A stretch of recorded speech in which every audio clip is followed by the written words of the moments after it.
this Friday, it's hard to believe that this Friday is going to be the last day of the year.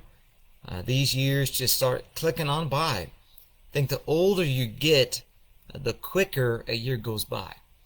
And you think about it, when you're young, the percentage of your life is greater given a year. But when you get a little older, it seems to be less and less and less, and it seems to click on by even faster. So here we are at the end of a new year, or end of the old year, beginning of a new year. On Saturday is the first day of 2022. So we're getting further and further away from what we're calling COVID-19, or at least the onset of it. I know we're still living with the effects of it, but we're having to learn how to get along still in life. So hopefully this year is going to start looking a bit differently as we gain more distance from this pandemic. So next Sunday, January 2nd, we're going to be starting this new series called Life Together. I believe this is going to be an important year in the life of our church. The Rogers family has been here serving the church since 2016. And so we went through a couple years to get ready to launch from the facility that we had, and to change our name, and to change a culture and atmosphere and establish something for the long run. 2018 is when we sold the building and launched as a mobile church. Met at Grace Community Church for about 4 months, and then for the next 18 months we called Regal Theater, or Regal Cinemas, our home, at least on Sunday mornings. And then it was March of 2020 is when we started having lockdowns, shutdowns across the world. We went into this virtual space for about another 18 months. And we emerged, I think it was April of this year. We've been at Clear Creek Church now for about 8 months. And they have been very hospitable towards us, not only friendly, but also calling us into partnership and treating us partners. And we spent Christmas Eve over there and with their congregation. It was just a delightful time. So hopefully you're able to make that, or at least catch that online. But all that to say is that we've been on this journey. And I really believe in my spirit that 2022 is going to be something distinct.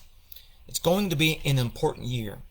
And the word I have just in my heart, in my soul, is the word miracles.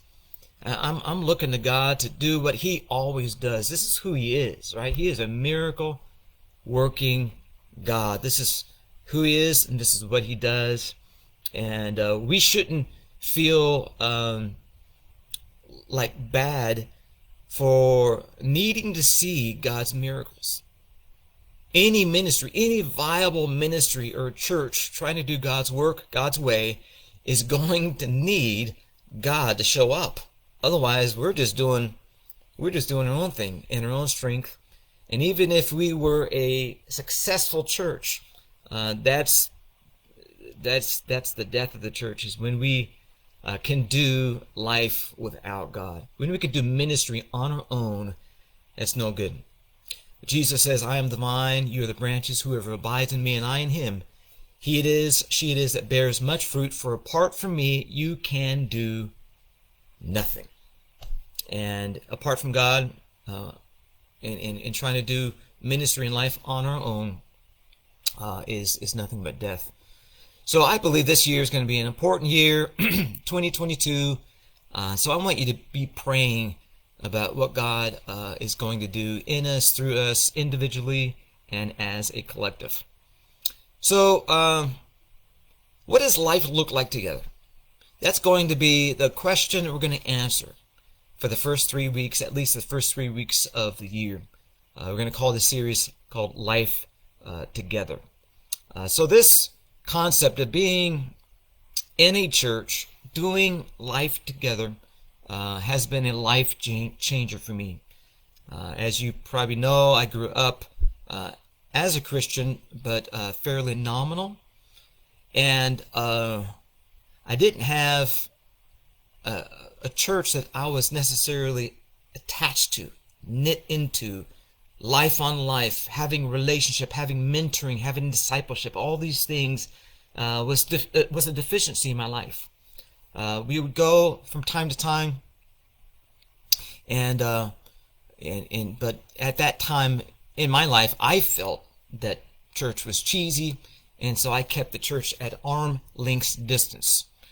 And so when I finally began to embrace the church, that's when everything changed for me. And you might think that I'm championing the church because I'm a pastor. I'm not doing that because I'm a pastor. I championed the church for 25 years before I became a pastor. And so from the ages of 21 to 46, I was day in, day out, week in, week out, month in, month out, involved in community life, discipling others and being discipled myself, serving the church, giving my tithes to the church, 25 solid years.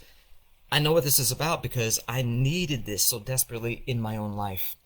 So I love being able to serve as a pastor because I believe in the power of being networked in to a community of people where you can be open and honest and transparent and build and be built, and to give and to receive. And both of those things are just so vitally important to living a healthy, vibrant, growing Christian life. So, cutting against the grain is something that we're going to have to do in order to live life together, because we live in such an individualistic society. And there's ingrained mental patterns that we need to disentangle ourselves from in order to do this thing called church. We can't do this on our own, and that requires us to level up to an area of vulnerability and say, I need input into my life, and therefore I'm going to commit myself to a body of people. So we're going to start this series off, first 3 weeks, talking about life together. It's going to be an important series for, I believe, an important year in the life of our church. We're going to seek to become what's called a sovereign entity. As a church, we have been overseen for the last, at least since we've been here, about 5.5 years, we've been overseen by the Oregon Ministry Network. It's the district office over the Assemblies of God churches in the state of Oregon. And so this year, we'd like to take this next step into what's called being a sovereign entity. And that's going to entail us to onboard 20 adult members. We're going to call it members for now. We'll explain this a little bit here in the next few weeks. But we need to onboard 20 adult members in order to establish the church as a sovereign entity.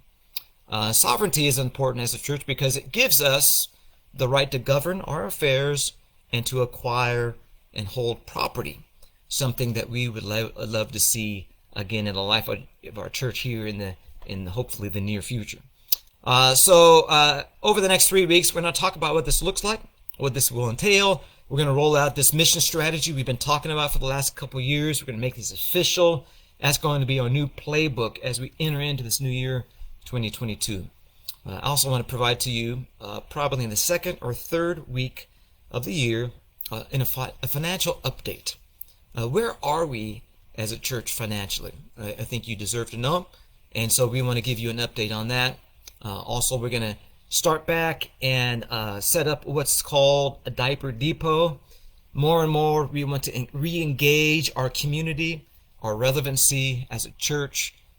This is one of the ways we have chosen to make a difference with those around us. If you'll remember, the vision of our church is to be a life-giving community, serving those in need and making Jesus the main attraction. So we want to find those people who are in need and serve them. But we're not just a charity, we're a church. And so we're going to make Jesus the main attraction. He's the main gig. It's not going to be a personality. It's not going to be a program. it's going to be the person of Jesus Christ. And we're going to make much of Jesus as we move forward. But we also want to have relevance, and we want to make a difference. And we find the need, and we know a lot of families in need who can use diapers. So we want you to always be considering donations, financial contributions, in order for us to stock a thing called Diaper Depot. We'd love to do this every single week. Right now, I think we're going to do it at least once a month. But we'd like to work our way up to the point of where we can do this on a weekly basis, making a difference in our community. We also really sense that this new year is going to be a season of evangelism. We're going to enter into a new season of seeing souls saved. Seeing souls be brought in and born again and adopted into the family. And this is part of the reasons we talked about over the summer the Loving People series. And seeing people as image bearers, no matter if they're saved or lost. We want them to know that they count, that they matter, that they're seen, that they're valued, and that they're loved by a God in heaven who wants to make them his own. This is part of the reason we're going to this series called Outsider Series, because we want to develop a sense and a heart and an eye for those who are outsiders, because we are all alienated and made to be citizens of God's kingdom. So we're going to enter into a time of concerted effort in seeing evangelism be a part of what we're doing on a weekly basis.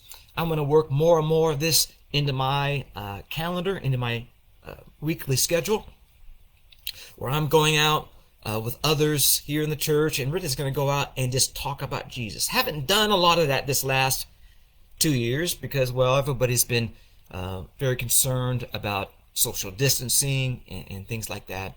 Distance, face masks, quarantine, and all this business. So more and more as we get out of COVID, we want to re-engage socially and talk about the gospel, Jesus Christ. And even our gathering times on Sunday, I want to feel a bit more evangelistic. We've been talking to each other a lot, and I want to talk to people, even if they're not in the room. I want to talk to people who maybe don't know Jesus Christ as their personal Lord and Savior. So I want us to think much more evangelistically as we start to get into these new years ahead. All right? So today I want to encourage you from our last installment of what we're calling the Outsiders series. If you have your Bibles, I'll have you open them up to 2 Samuel chapter 11. Again, like I said, we have talked about this series in an attempt to remind us what the gospel is all about. Jesus came to be the minister of reconciliation. We have been alienated from the life of God. We have been born children of wrath, sons and daughters of disobedience, the Bible calls us. And it doesn't matter if we're good people or not. It matters if we're Jesus people. Jesus says, I'm the way, the truth, and life. No man comes to the Father but through me. And so it's not good people that come to the Father. It's Jesus people come to the Father, because all men, all women are born in a sinful state. We have all fallen short of the glory of God. No one is good. No, not one, the Bible says. And so we all have sin on our record. And the wages, or let's say the consequences of sin, is death. Romans 6:23 is an important verse to always remember if we want to appreciate what Jesus did for us. He came and he paid the price. He paid the penalty. The wages of sin is death, and that's why Jesus had to come and die, is to pay the price. You couldn't do it. I couldn't do it. None of us were able to do it. Jesus was the only one who had a sinless record, and he paid the price so that all of us outsiders could once again be made right with God. be brought on the inside, be made sons and daughters, adopted into the family. And that's what this series is all about. The Outsider series. So we've been looking at Matthew chapter 1, a curious genealogy that starts off the gospel. Why would Matthew start the gospel, the good news of Jesus, off with a genealogy? Well, he wanted to show us that he was the son of David, yes, and that he was the rightful king, the rightful heir to the throne of his father. There is this promise back in 2 Samuel 7 that God made to David that your son will sit on your throne forever and ever, and he will reign with peace and power and love and righteousness. Jesus Christ was the rightful heir of the throne of David. But also we have these names. Now this was a patriarchal society, and usually genealogies in the Hebrew custom was father and son. But we have 5 names. They're very interesting. One of the names makes sense because it was the mother of Jesus. Usually mothers weren't mentioned in genealogies, but okay, we'll give it to Mary. She's the mother of Jesus. She was the virgin who brought forth the Messiah. But it has 4 other names on this list. Very interesting names that we should pay close attention to. We have Tamar and Rahab and Ruth. And then today we're going to look at Bathsheba. And if you think about these ladies, number one, they're females. And again, they weren't mentioned much on Hebrew genealogy. But these are 4 women that weren't just female, but they were foreigners. They were not of the stock of Israel. They were Gentile.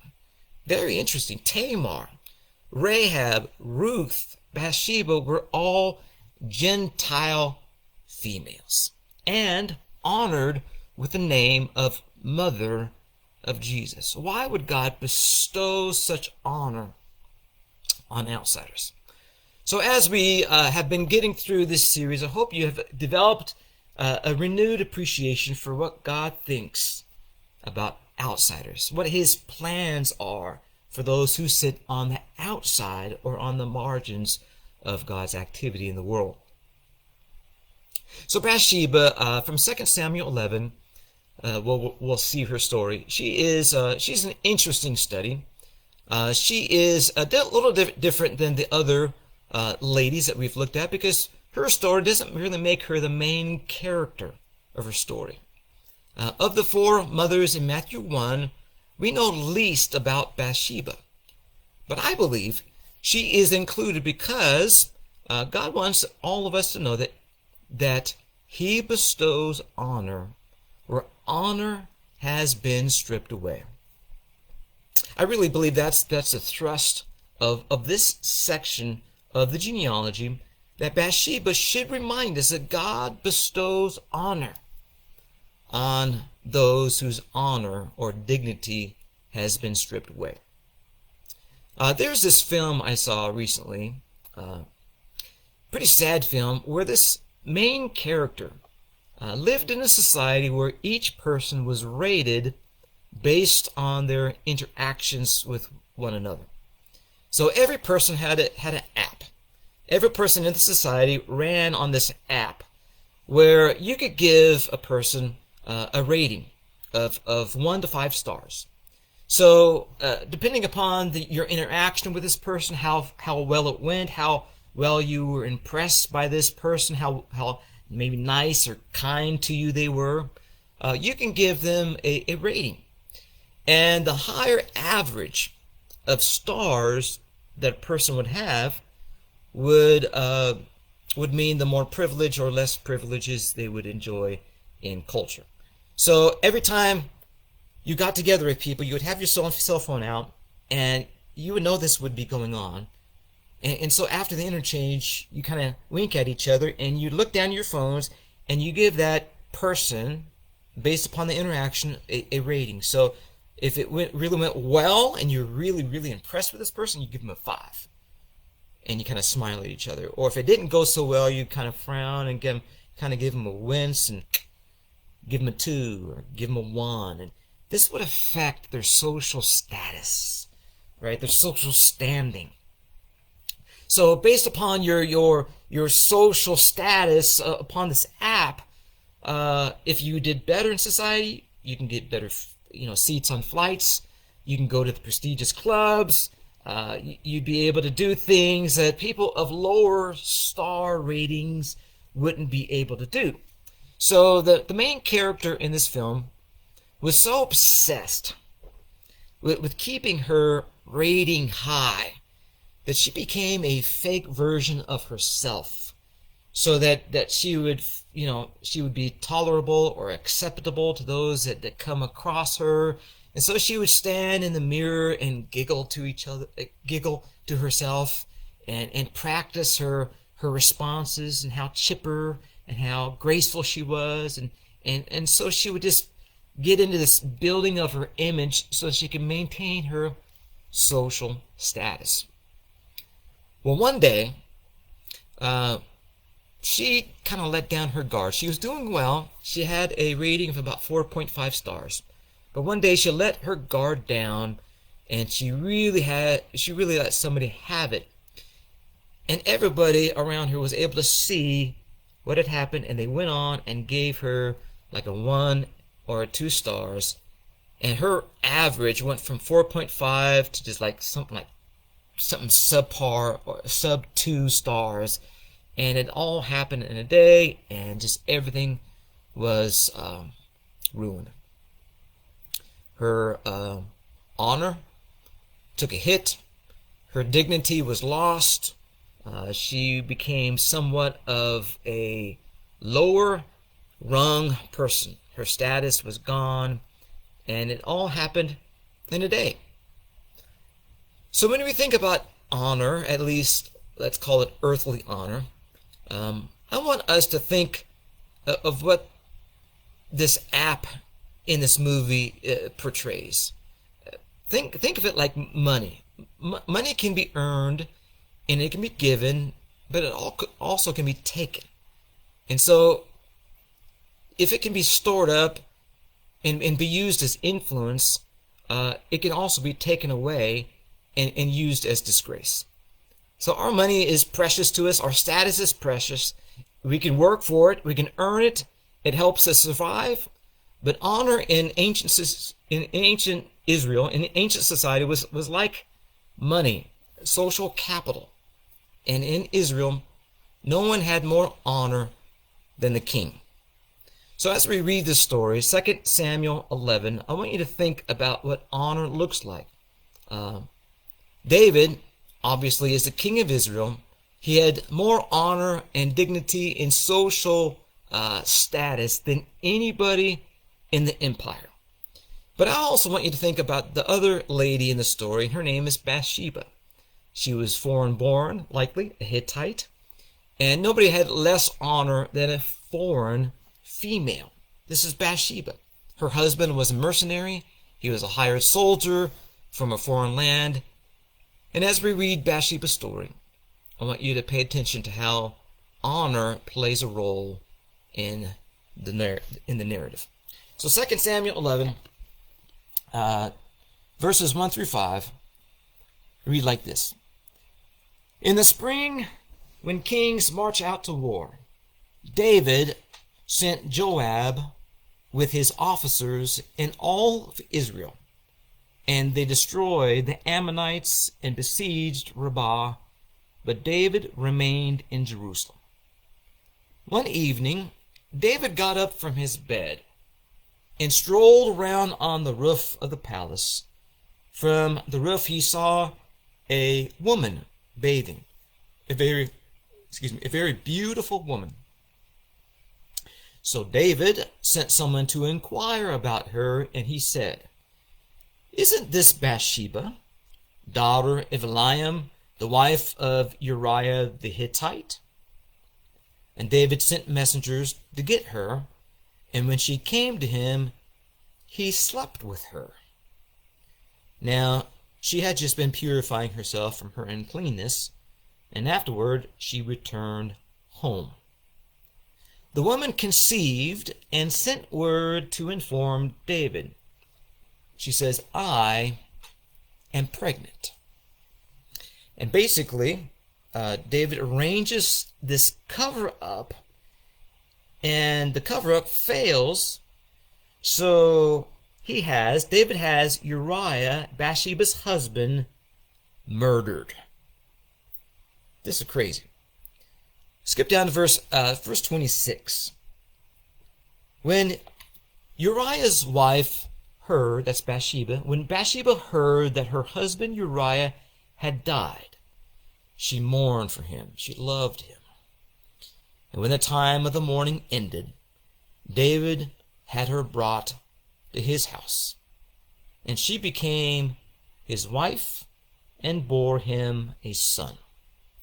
However, the Lord considered what David had done to be evil. I think that last verse, verse 27, is important for us to understand, to get a sense for what happened here, because some people can speculate that perhaps this was a consensual act. Maybe she consented, and she maybe she was responsible, just as responsible as David was. But it seems from God's perspective, at least in verse 27, that the Lord considered what David had done to be evil. This tells me that she was in a precarious position. She was in the weak position. And how do you honor a king who wants to have his way with you? Well, remember, this is a society that cared a lot about honor.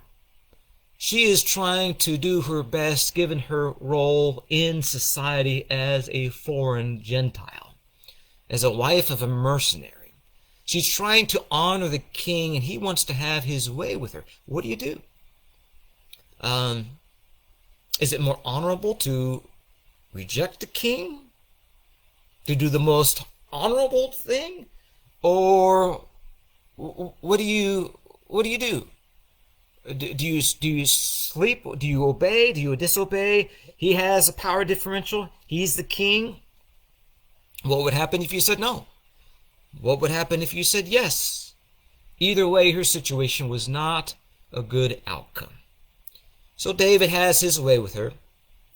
Bathsheba gets pregnant, and her social capital has now been depleted. She has been utterly disgraced.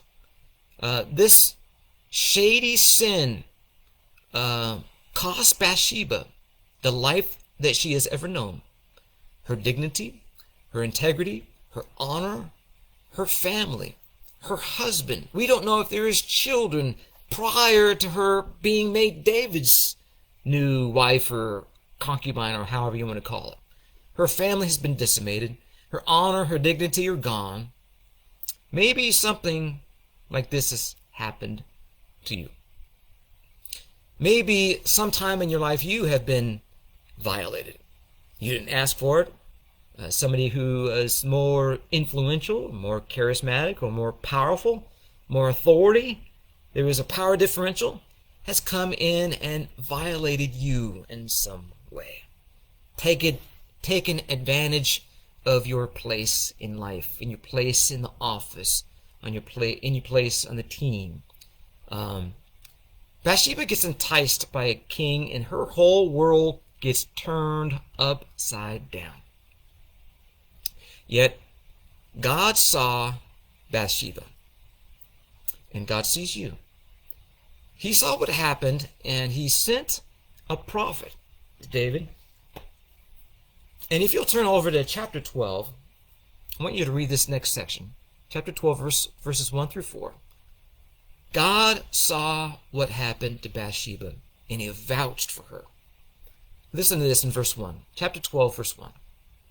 There were two men in a certain city, one rich and the other poor, and the rich man had very large flocks and herds.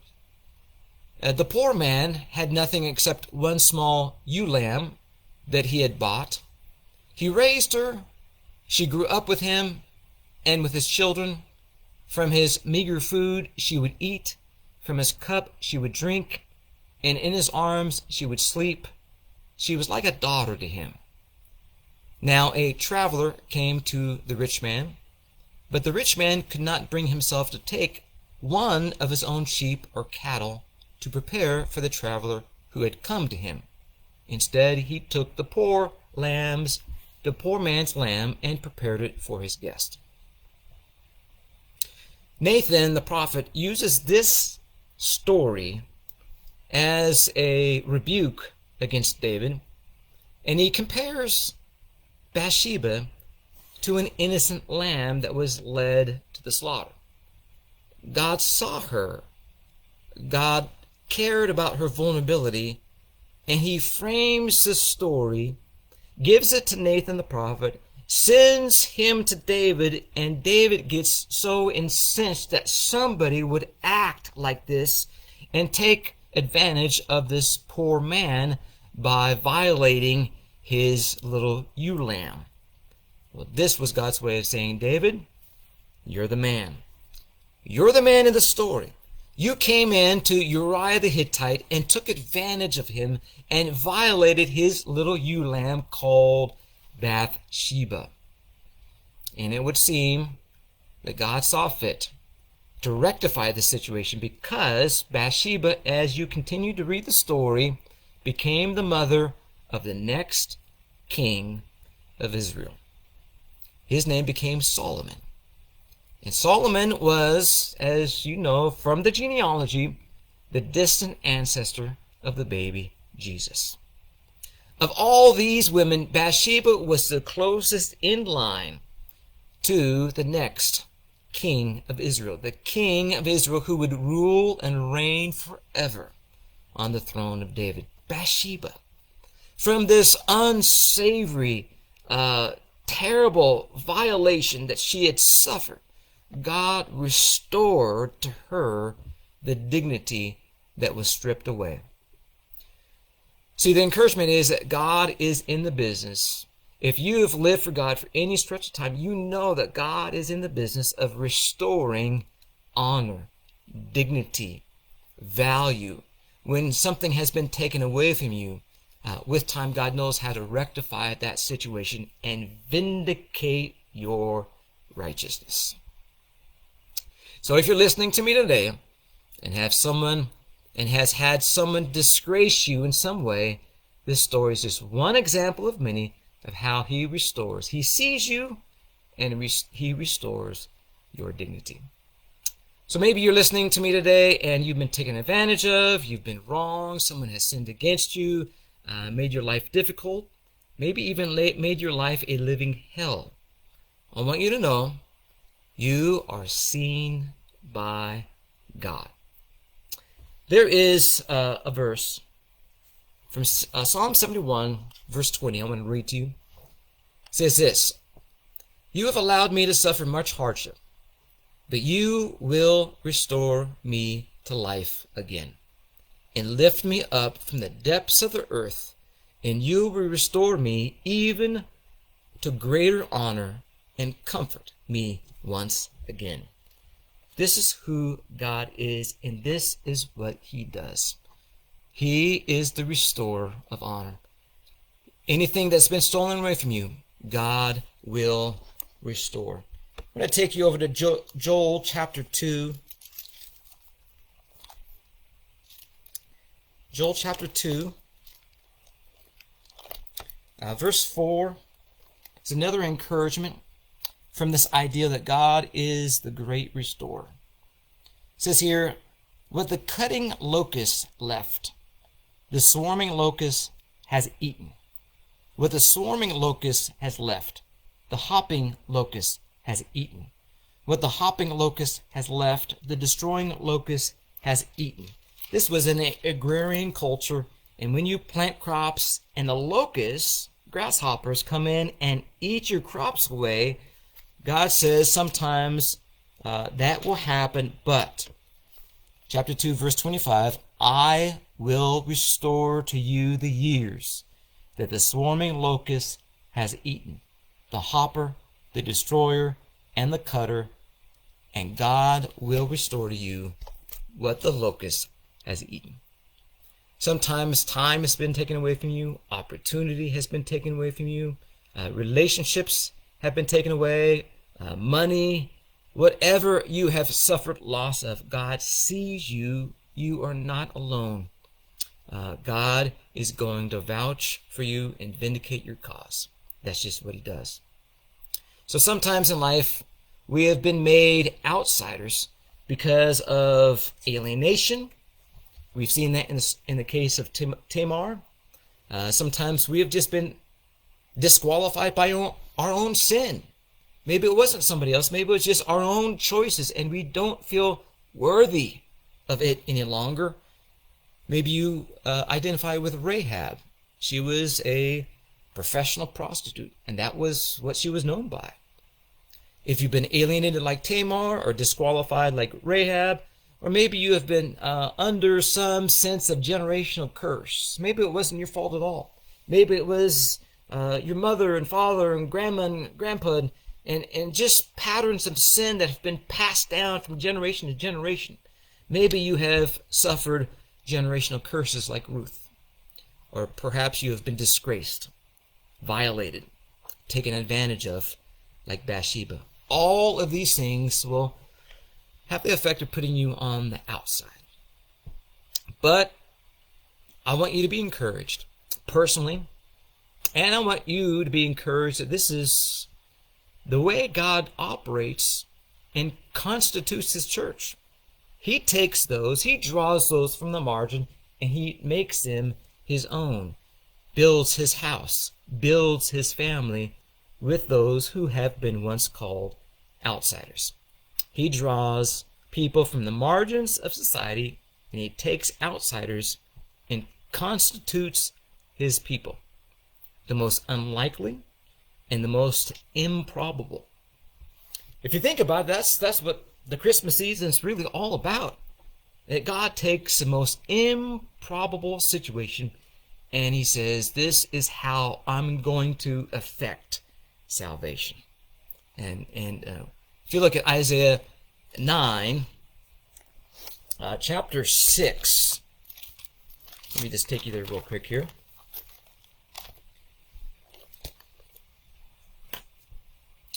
Isaiah 9, let's start with verse 4. For the yoke of his burden and the staff of his shoulder and the rod of his oppressor you have broken, as on the day of Midian. For every boot of the tramping warrior in battle tumult and every garment rolled in blood will be burned as fuel for the fire. Now that's called deliverance right there. When he takes the yoke away, the burden away, the staff away, the rod of your oppressor, when he takes all of that away, the boot of the tramping warrior and the garments rolled in blood, he takes all that away. That's called deliverance. And how did he bring this deliverance about? In the most improbable of ways. Look at verse 6. For to us a child is born, to us a son is given, and the government shall be upon his shoulder. The shoulder of the baby Jesus. And his name shall be called Wonderful Counselor, Mighty God, the Everlasting Father, the Prince of Peace. Of the increase of his government and peace there will be no end. Talk about unlikely, improbable.